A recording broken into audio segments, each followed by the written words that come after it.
What's going on, everybody? It's Rengar PhD here. I'm bringing this video to you because Rengar is a very heavily one-tricked champion, and getting into him is pretty tough. He has a very high skill floor as well as a high skill ceiling due to the creativity of him and also his positioning. Um, and then on top of that, just on YouTube, there's not very many comprehensive guides for Rengar. You kind of have to pick up the pieces by watching the best Rengar players play yourself. And I feel like you can learn much faster if you get a comprehensive guide here. So first off, we're going to talk a little bit about Rengar and just go over the abilities. I won't read them word for word to you. I'll just break it down in a way that I think makes a lot of sense. The words are on the screen there if you are more of a person who wants to read it, but I'm just going to kind of paraphrase it. So when we're talking about Rengar's passive, the big thing is when you're inside of a bush, there's a range. And if there's an enemy within the range and you click on them, you will jump to them. Okay, so that gives a stack of the passive as well, which I'll talk about in a second here. Another part of Rengar's passive is called the Bone Tooth Necklace. And so every time you take down a unique champion, you get a stack on your passive. And this gives you extra attack damage. And the attack damage becomes more and more percent attack damage buff based on how many you have. So there's obviously 5 enemy champions on the enemy team, right? So when you kill the top laner, you get a stack. When you kill the mid laner, you get a stack. The bot lane, you get 2 stacks. So you can't stack it all on the same person. You have to kill each champion individually. But that's really important for Rengar to collect because it gives him a significant boost of attack damage, especially as you get more attack damage. Because I think it caps off at 20 or 25%. And so when you're later on in the game and you have, say, 400 AD, that makes a huge difference. The other part of his passive is called Ferocity. Essentially, I'll go into what each ability does when it's empowered. But essentially what that means is that every single ability has an empowered version. And the way you get to that empowered version is you get 4 stacks, right? So you get a stack every time you use an ability or when you leap out of a brush. For context though, as a little disclaimer, you can't just leap out of a brush 4 times at the same thing and then get to an empowered ability. So the brush stack, you only get that once. And then you would have to use Q, W, and E to get to 4 stacks. And that's when you get the empowered ability. When you get that empowered ability, regardless of where your cooldowns are, you'll get to use one of your basic abilities, so Q, W, or E, in its empowered form. And then once you use that, the stacks go away, they go back to 0, and your abilities are on the cooldowns that they were at before. So I'll talk about each one individually, as well as what the basic ability itself does. So your Q right here, it's basically an empowered auto attack, so it can still be blocked by Jax E and things like that. But it's just a little bit of a different animation than the auto attack, and it does more damage. Pretty simple there. And then the effect when it's empowered is it does even more damage, and then it grants you attack speed. I believe it's 2 seconds of attack speed, and it's a good amount of attack speed as well. And then you also gain movement speed after you hit the empowered Q. The W is probably the most important and complex one. Usually you're going to use empowered Q, but your W is also a tremendous tool. So basically, when you take damage, there's a little gray bar, kind of like Pike, if you've ever played Pike. And if your W is up and you press W, when you have that little gray bar, you're going to heal that gray bar. So how it works is it's 50% of the damage that you've taken in the last second and a half. So that's the normal W. When you use the empowered W, you're actually going to heal more. I believe it's 75%. But the most important part is that you cleanse all cleansable forms of CC. So as you're seeing right here what Rengar's doing, well, not anymore, it just finished. It'll come back to it. But right here. So watch this.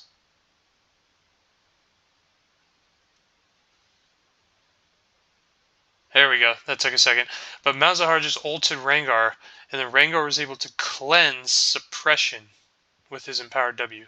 So you can cleanse stun, root, suppression. You used to be able to cleanse Mordekaiser ult. That was nice. But you can't do that anymore, sadly. But you can cleanse any form of cleansable CC. So normally, just as the summoner spell cleanse, you can't cleanse knock up or knock back. You can cleanse the damage from it, but you can't cleanse the actual effect.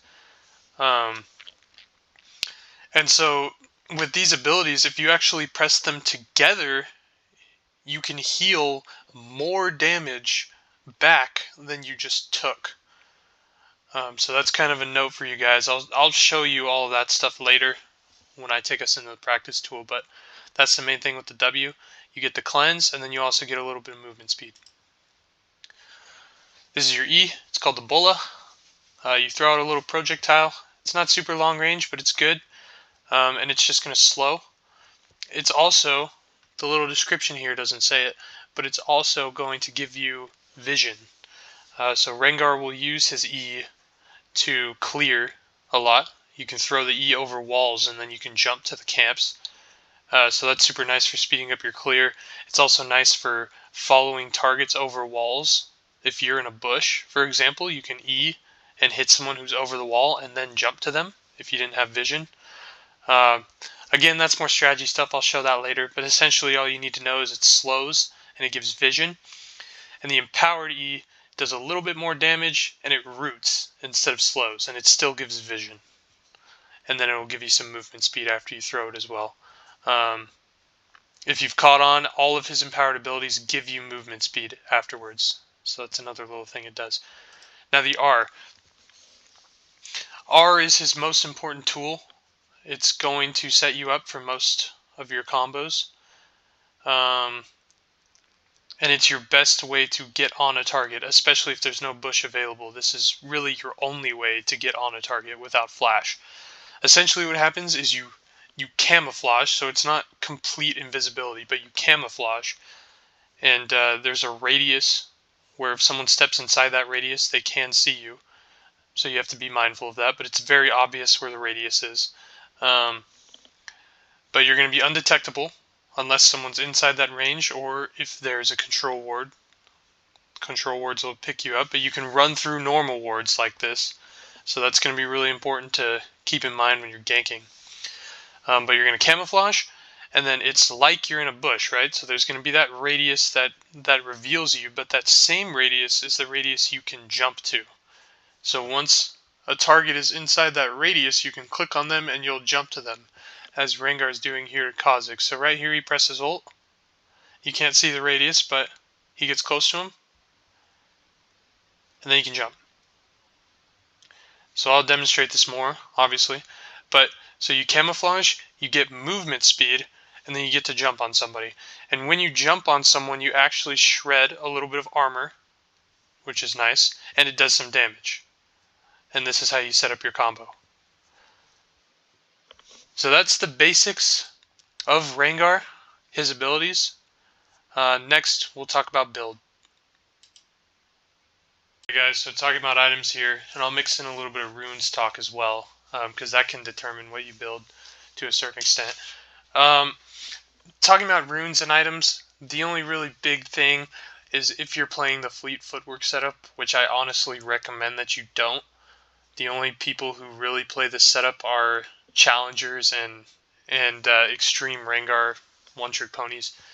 So don't play Fleet Footwork if you're just learning to play Rengar, but if you are in a situation where you play it, Voltaic Cyclosword is going to be your first item.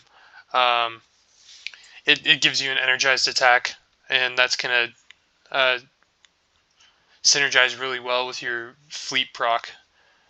And another option for that eventually is Storm Razor in that build as well. So that's kind of like the The energy build, you clear a little faster, you know, a little more movement speed. It's a good sort of utility build, but it's not really used, like I said, unless you're a challenger or you're a one trick. So I wouldn't recommend that. 10 games out of 10, especially if you're starting to learn to play Rengar or if you're, you know, below master, I would recommend that you play Conquer or Electrocute every single game. You really can't go wrong with any of them. Right now there's a first strike build going around. I wouldn't get too pressed on learning to play that. Regardless of the state of Rengar, Conquer and Electrocute will always be good. First strike kind of comes and goes. Fleet, you know, like I said, it's kind of niche. So play Conquer or Electrocute. It'll be the best bang for your buck. If you're wondering how to decipher between the two,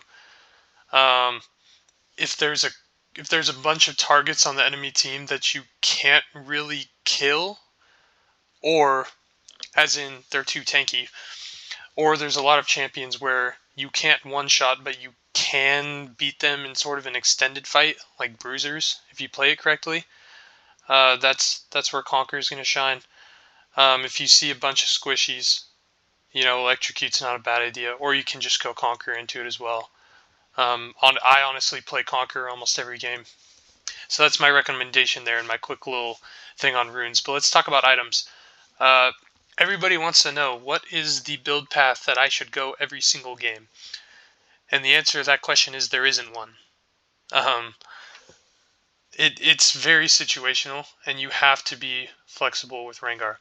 However, if I'm going to give you a cookie cutter build, right, and I'll put some caveats in here as I go. Umbral Glaive is a starting item right now. You can't go wrong. Okay, I build Umbral Glaive pretty much every single game. It would take a really weird circumstance for me not to. So rush Umbral Glaive. The damage is great. The ward clearing is great. It's a cheap item, you know, for the most part. So just start Umbral Glaive. Now, in a normal game, Profane Hydra second is absolutely what you want to do. This is a normal game where, you know, the enemy team doesn't have... You're not in need of something else, right? You're not in need of some sort of counter build item. And you're not particularly, like, super ahead, right? You would build Profane Hydra here. The reason for that is the Tiamat. Tiamat's so good on Rengar. It speeds up your clear. It gives your one-shot combo extra damage. And then this item, you know, it's just great bang for your buck. Honestly, the Tiamat's great and the stats are great. So that's going to be pretty much your second item every game. Let's actually talk situationals for a second here. Hubris has actually come back into the meta because its price was decreased. And I think Scrubnoob talks about this as well, but I think Hubris is best as a second item. It's so risky to go as a first item. But I think going Hubris as a second item is a good idea, but you need to be snowballing. So if you're 0-0 and you're going Hubris after Umbral Glaive, that is not a good idea. You should be going Profane. So I'd only be going Hubris if A, you're snowballing, and B, it will be easy to continue to get kills. If those things do not apply, do not build Hubris at all, because this item is not worth it unless you are snowballing. You're getting a lot of kills and you're not dying. That's very important as well. So Hubris as a second item is good if you're snowballing. If not, default to Profane or go something else. Okay. Your second item, again, normally it's going to be Profane.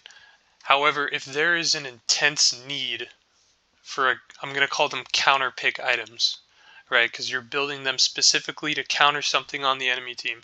If there is an intense need for one of those, like you cannot play the game and you need to counter said thing, you can start building these second item. And so a good example of this is Edge of Night.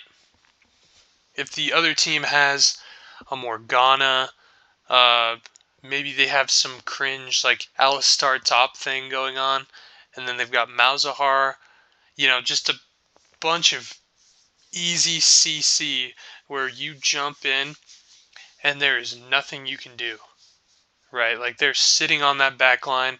Every time you jump in, they CC you to all hell and then you die.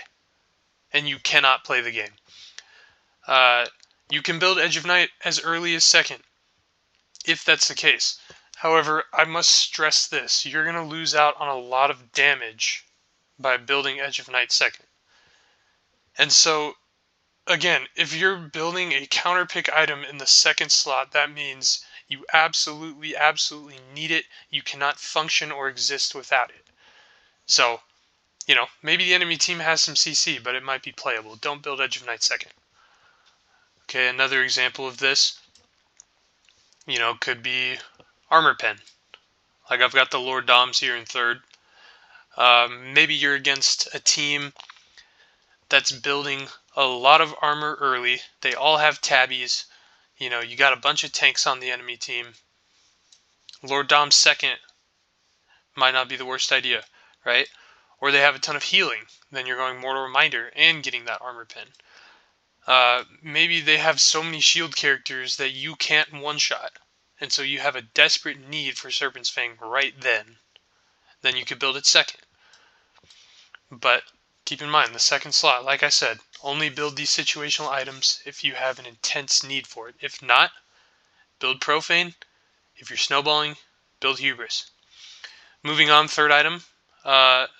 Usually you're going to want to start looking at your Armor Pen here. But again, that depends on the draft.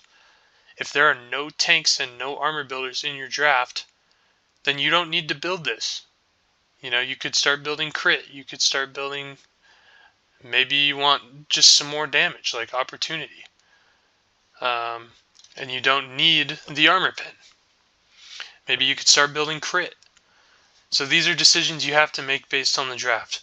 But if it's a normal draft where maybe they have, a couple armor builders, it's not overdoing it, right? Then building this third, to me, is honestly a really good idea. Even when they don't have a bunch of armor builders, this shreds the little armor they have, combined with your ult and combined with lethality, and you're basically doing true damage. So this item gives you a ton of damage, even if they're not building armor. Let me stress that. So this item is absolutely great. So you can't go wrong with building this item. Now again, going back to situational items, right? Let's say you need some Armor Pen, but they have a lot of healing on their team. Then you're going Mortal Reminder instead of Lord Doms, because you need to cut that healing, right? Or talking about alternatives to Armor Pen again. You got Serelda's Grudge right here. Serelda's Grudge gives you a slow, which is really nice. Maybe you're into an all-range comp who's not tanky, right? So this item gives you bonus damage against people who are tankier than you, essentially. But if they're all squishies, you're not getting as much value out of that. Maybe you need this. Maybe you're against Ezreal. Maybe you're against range top and a mage in the mid lane. This item will help you stick on people, because when you land on them with your R and do your combo, they're not going to be able to run away from you, especially if you hit your E. And then, another situational item, Death's Dance. Maybe you're against a team of assassins, and the assassins are ahead. Maybe you're against a Zed in the mid lane, a Kha'Zix who's gotten ahead in the jungle. They have another ADC who's fed. You could build Death's Dance third, right? So you just have to think about those things. Fourth item, I usually like to build Edge of Night if they have some CC, right? It doesn't have to be an intense need for CC, like if you built it back here, but if, when I build it here, there's an okay need for it, right? It's just a really good item on Rengar. But if you really don't need it or you don't want it, you can build more lethality, like Opportunity. You can build some Yomus. You can start to go into crit. right? I usually like my build to be about 50% crit and then start to switch it over if the game goes super long. But if you just want to build crit and you're ahead, you could build Infinity Edge right here, right? Because you have the crit from this, so Infinity Edge is good value there. You could build a different crit item, you know? There's options, right? So this part of the build, you're just being flexible. Infinity Edge, I usually like. I'll just say, do not build Infinity Edge if you are super behind, because this item is going to take forever to purchase. And that will just slow you down even more if you're behind, or either that or you have a lot of gold. You don't have this much gold, but say you have a back with 2,800 gold. Buy that full opportunity instead of this if there's a crucial team fight around Baron or something coming up. But essentially, after these 3 core items, assuming you don't need anything else, I recommend Edge of Night and Infinity Edge, or Infinity Edge and another crit item like maybe Shield Bow. Right? Maybe you just go Shield Bow. It's pretty nice. It makes you a little bit tankier. Gives you more crit. Storm Razor's good too. There are games where you can go Collector. So you have some options. But the important thing to remember with Rengar is, in low elo you can build the same things every game, but also you're going to be so much better if you don't. Learn how to itemize based on the draft you're against. Ask yourself, do they have a lot of CC? Do they have a lot of armor? Are they primarily AD or AP? Those are the questions you have to be asking yourself as you're building, because unfortunately there isn't one perfect build. However, this is what I'm calling the cookie cutter build. You can go back to this build if you don't need any of these desperately. This build you cannot go wrong with. And then as the game goes on, I mentioned it a little bit, usually you want to transition to crit. So let's say you're 40 minutes into the game and it still hasn't ended. Sell Umbral Glaive and buy a crit item. Buy Shield Bow. Buy Storm Razor. Buy Essence Reaver. Get to 100% crit. But only do that when the game's gone on a long time and you're already full build. I wouldn't recommend just going a straight up crit build and getting to 100%. It's this build is just better for Rengar right now. That's just the fact of it. So that pretty much wraps up the runes and the items. Hopefully that was a good breakdown for you guys. And now we're going to go into the practice tool, and I'm going to actually show you how to play Rengar, some tips and tricks and creative things that you can do. And then it's time for you to start doing in your own games. Alright, so we are in the practice tool. Starting out with Rengar, you're going to want to always buy Blue Smite. Don't buy a health potion, and buy your ward. Okay? Now as Rengar, there's a couple things you want to do to start the game. You can either go ward the enemy's raptors yourself, but ideally you want to ask your mid lane to go do this. Right? Always try to ward the enemy's raptors. You always want to know where they're starting, because you're going to be invading a lot on this champion, especially in your first clear. So we get that ward down because we don't have a mid laner, obviously. And we're a little behind where we normally would, but we're in the practice tool, so it doesn't really matter. We're going to start red on the bot side. If you're on this side, I would almost always start red. Right? It's just better. So how the clear is going to work is I'll actually show you guys a little bit. So you're going to be taking down the red buff here. And as you're doing your camps, you want to be pulling them towards the other camps. That's just a basic principle of jungling. But the main thing with Rengar is, I'm not trying to show you guys exactly the most optimal clear, right? Because that's not the point of this video. You can look up clear videos on Rengar. I'm trying to show you how to actually play this champion, right? So as you guys are clearing, you would be looking at this ward here. especially right now, as I'm finishing up here and moving towards my raptors, you're going to use your own position to track the enemy jungler. So I see there's a ward here. I'm on my raptors, which it's safe to assume that if the enemy jungler started their red, that they would be on their raptors right now, right? So let's say we don't see them. That means we're going to invade here. And the way that I like to do this, get 4 stacks. See the gold bar here, that means that I'm on 4 stacks. Hit this plant. And now I'm carrying my stacks. I'm hugging this wall to avoid any vision. I'm pressing my empowered Q. And then boom, right here, we might see them. Right? If they're doing this and it's low, I would wait in the brush and I would come out and I would smite it myself. If not, you just kill them. You can invade into pretty much any matchup, especially if you do it with 4 stacks like that. And you can usually get a first blood off of it. Okay. I'll talk about some more pathing later, but let's go over here and actually play the champion. So let's get a dummy here. Okay, we've got a dummy. So, Rengar's passive. You guys see the circle around me? That's how far I can jump. See, I can jump out of the bush. I can do it from this close, or I can do it from all the way back here. That's Rengar's passive. Now notice, right here at the bottom, the gray bar says 1 out of 4, and my passive is ticking, so I have 1 stack. If you don't hit anything or get hit by anything for 10 seconds, the stack goes away. Right, so I jump out, there's 1. Now it's counting. I jump back on him, again, still 1, but it's reset. So as I said before, you can't get 4 stacks just by jumping on stuff. Right? Also autoing. Autoing does not give you stacks.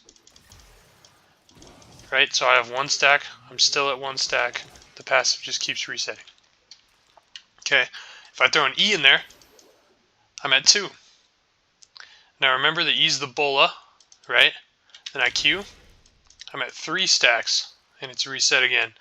And now if I had taken some damage recently, I could W to heal it. But more importantly, I get to my 4th stack. Now I can keep myself in combat by autoing this thing, right? I can hold on to this empowered ability for as long as I want to, as long as I can stay in combat. Right? Now we use the empowered Q, and we did a little combo there. Okay, so let's talk about the combo. I'm going to get these cooldowns reset.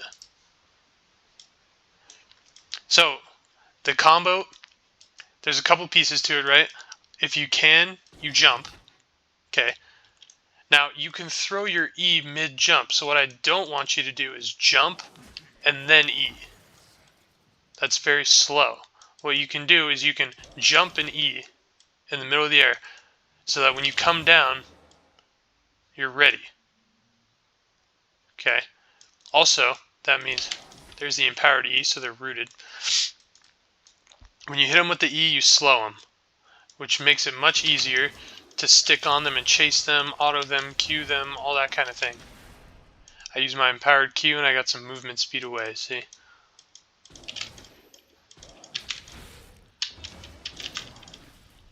Like that. Use bushes to your advantage, but essentially, the first part of this, jump E in midair. That's the first step.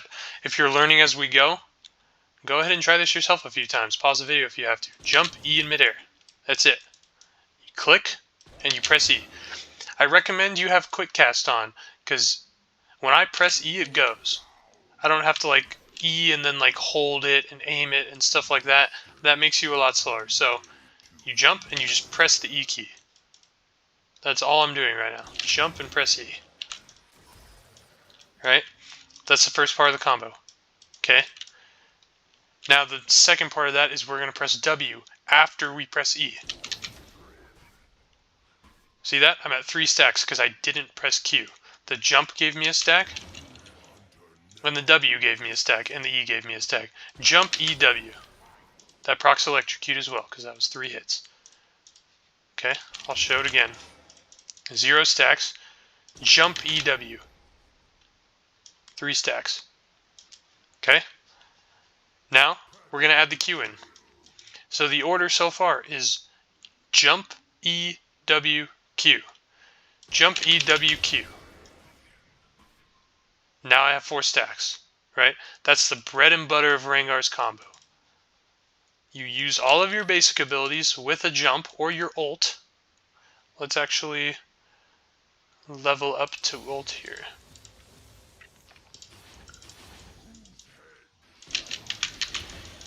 Okay. Actually, I'll finish the combo before we level up. So your main damage combo. Jump EWQQ. That is your highest DPS combo.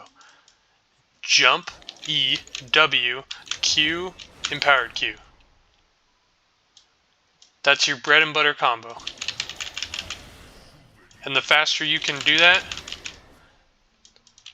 the quicker you can catch your opponents off guard and just one-shot them. Again, the key, E and W in midair. Don't W too early. Because if I jump and W from right here, the W doesn't do any damage. It did there, but if I do it... See, that didn't do any damage. Right? That's why you E first. You also want that slow, as I mentioned. So, jump E, W, Q, Q. That is, quote-unquote, the one-shot combo. Okay? So practice this combo a few times. Jump E, W, Q, Q. Jump E, W, Q, Q. That's the one-shot combo. Now, let's say it's somebody like Ezreal who can just blink away from you. You can jump EWQ and then throw your root at them. Right? If it's a mobile champion, you can do this and root them. Now when they're rooted, you can either continue to auto them, continue to melee attack them, or if there's a bush nearby, you can get back in the bush and jump on them again, and then use your actual combo. Or you could even root them again, if you really need to. Okay, so jump EWQ, root, back away, and now we actually one-shot them. See that? You can even use this on Scuttle Crab too, if it really is just annoying you. You know? So that's the empowered E combo. Now we'll do empowered W. Normally, I do the empowered W combo if you're about to get CC'd, right? Or if you jump in and notice you took a lot of damage right here and the target's still not dead, flash your empowered W and you can run away. Or you can W, you can reposition, whatever, right? But if you really need to heal or cleanse, use that empowered W. Or if the target's really low health, sometimes it's easier for me to just use the empowered W as the damage combo if I know they're already going to die, right? Because for me personally, I can do that quicker for whatever reason. But if you don't know the limits of Rengar, I wouldn't recommend just doing that. Okay, so those are the 3 main combos, right? This is the one-shot combo. Jump EWQQ. That's the one-shot combo. The root combo. Jump EWQE. Reposition. And we're going to call it the cleanse combo. Jump EWQW. Run away, flash, whatever you have to do to not die, right? Okay, so now the R. Right now we are camouflaged. These minions cannot see me, right? I have this radius of what can see me. I can jump and do the same combo I just did, but now there's going to be extra damage to it, right? So that was 616 damage from the bush. Here's the damage from this. 697. And that'll just continue to go up as you get more items and whatnot. Okay. This scales with your auto attack, the bush jump. The R has its own damage, right? So that's the R. It's pretty simple. You're going to do the one-shot combo. R, E midair, W, Q, Q. Or from a bush. Jump, E midair, W, Q, Q. That's the one-shot combo from 0 stacks. Now, the last combo I'm going to show you is called Rengar's Triple Q. Anytime you can do this combo, do it. It is far more damage. Let's say you're going to a team fight. And you get to hit the wave a little bit. Okay? I'm at 2 stacks. Maybe I get to hit the tower. I don't know. Or I throw an E and then I Q this minion.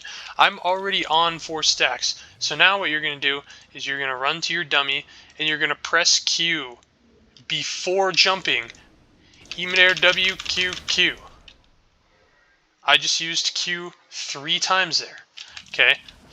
On your normal ult, you do not press Q when jumping. Do not.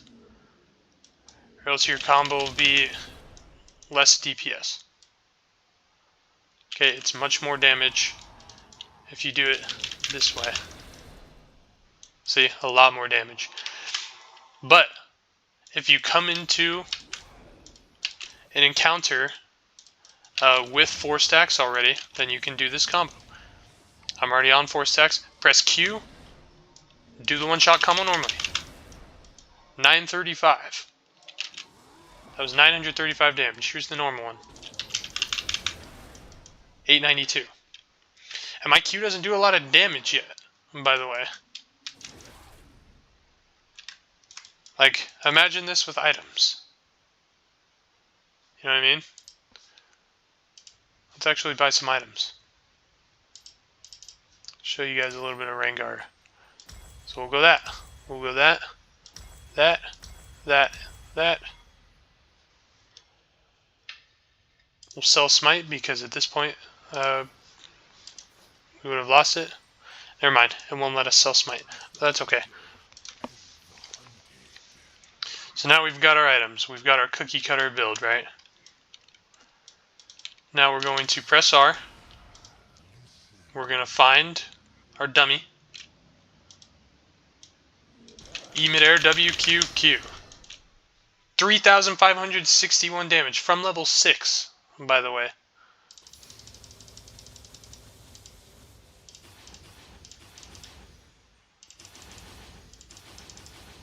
Okay. Full build Rengar, level 18.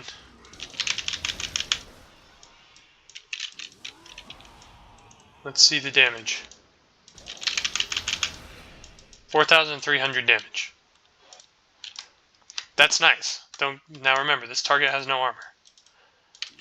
But now I'll just throw some E's to get stacks. So we did 4,300 damage. Oh, I need the auto fresh cooldowns.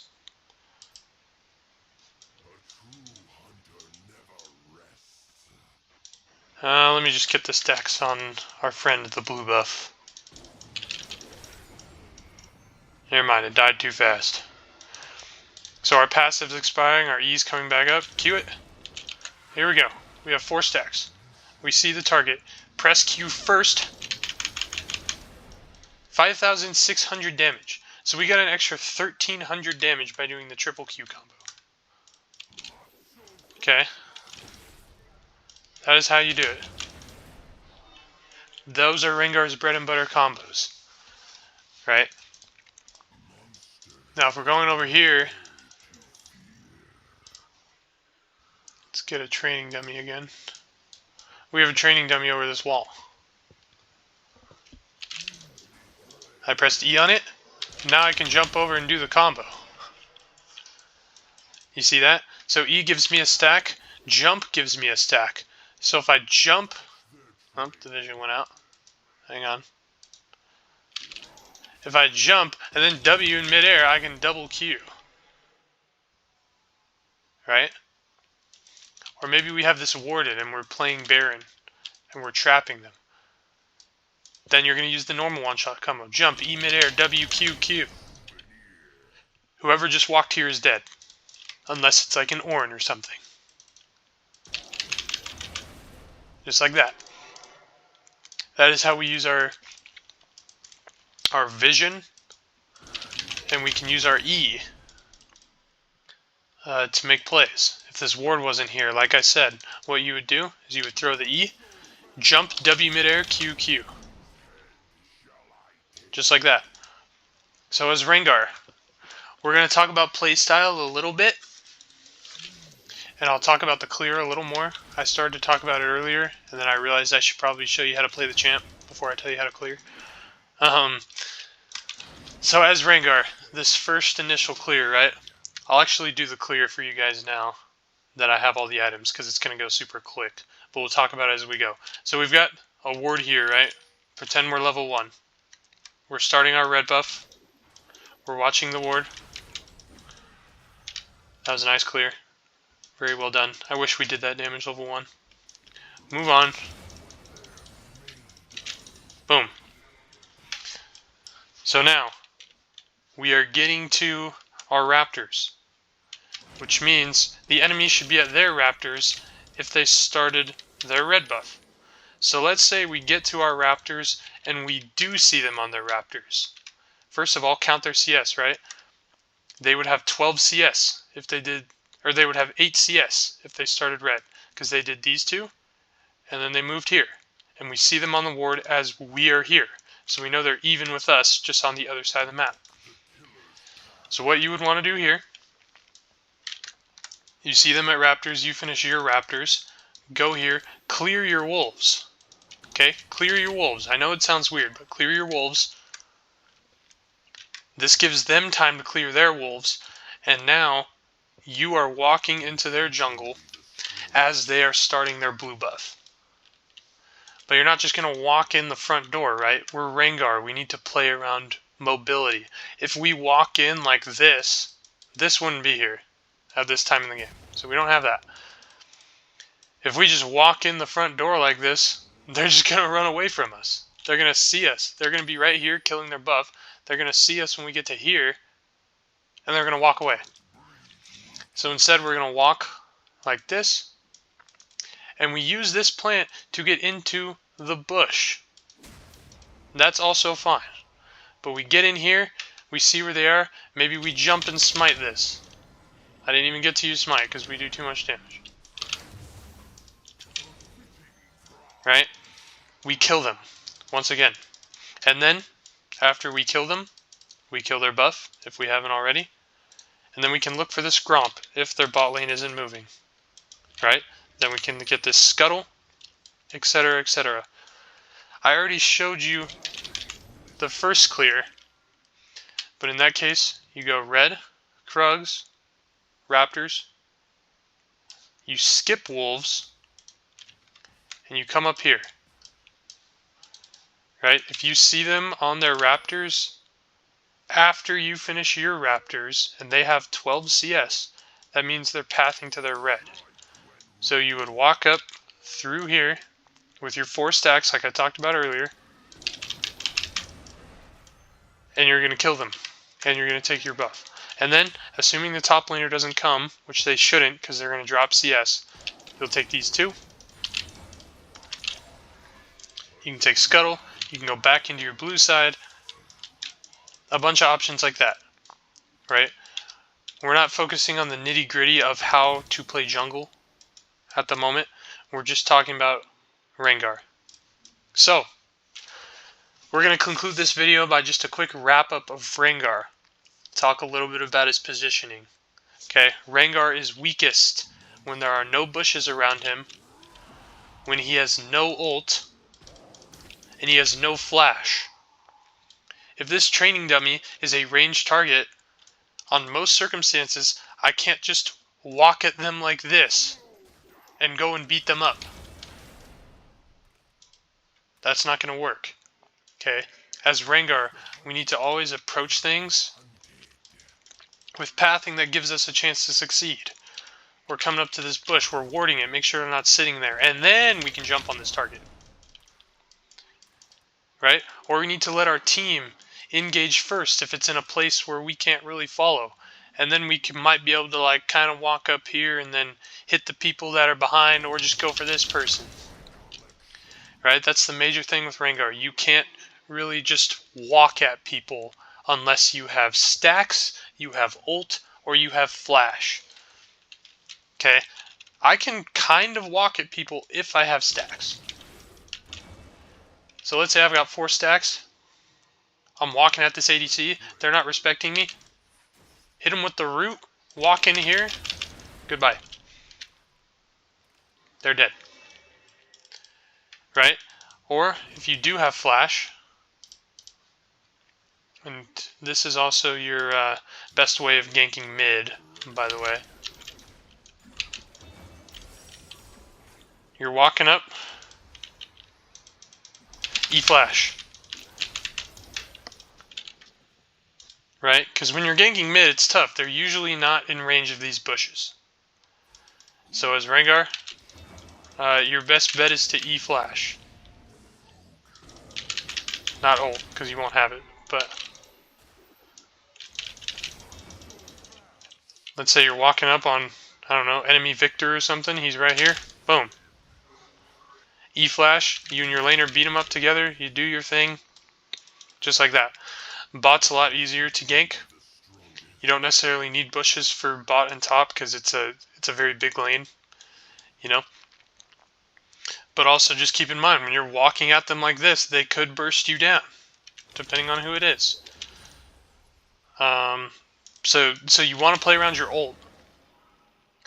A tip that I can give you guys is when your ult is up, you should be looking for something.